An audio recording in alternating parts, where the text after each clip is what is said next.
Asian কারি অ্যাওয়ার্ডের তৃতীয় আসর বসছে আগামী 17 নভেম্বর রোববার সেন্ট্রাল লন্ডনের বিখ্যাত গ্রোভনার হোটেলে অনুষ্ঠিতব্য এই আয়োজনকে কেন্দ্র করে মঙ্গলবার এক সংবাদ সম্মেলনে বিস্তারিত তুলে ধরেন অ্যাওয়ার্ডের ফাউন্ডার ইয়াউর খান।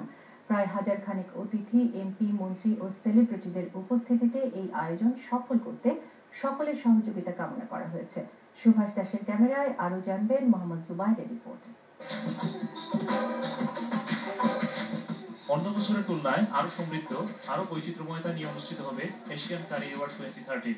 সংবাদ সম্মেলনে একথা জানিয়েছেন এশিয়ান ক্যাটারিং এর কো-চেয়ার এবং এফওবিসি চেয়ার ইয়াউর খান। বাংলা মিডিয়ার সাথে আলাপকালে তিনি জানান, এবার বাংলাদেশি সহ সাউথ এশিয়ান ক্যাটাগরিতে 15টির মতো অ্যাওয়ার্ড থাকবে। এছাড়া চাইনিজ, মালয়েশিয়ান, থাই, জাপানিজ সহ আরো 10টি দেশের ক্যাটারিং সেক্টরে অ্যাওয়ার্ড প্রদান করা হবে।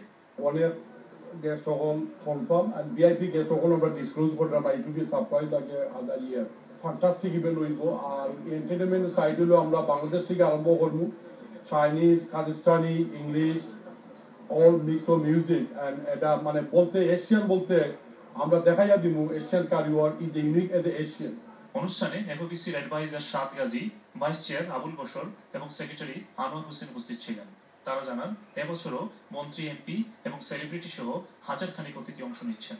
এবার আমাদের সবচেয়ে জাঁকজমকপূর্ণ গালা ডিনার হবে এবং এই উপস্থিতি আমরা আশা করছি 1000-এর উপরে হবে।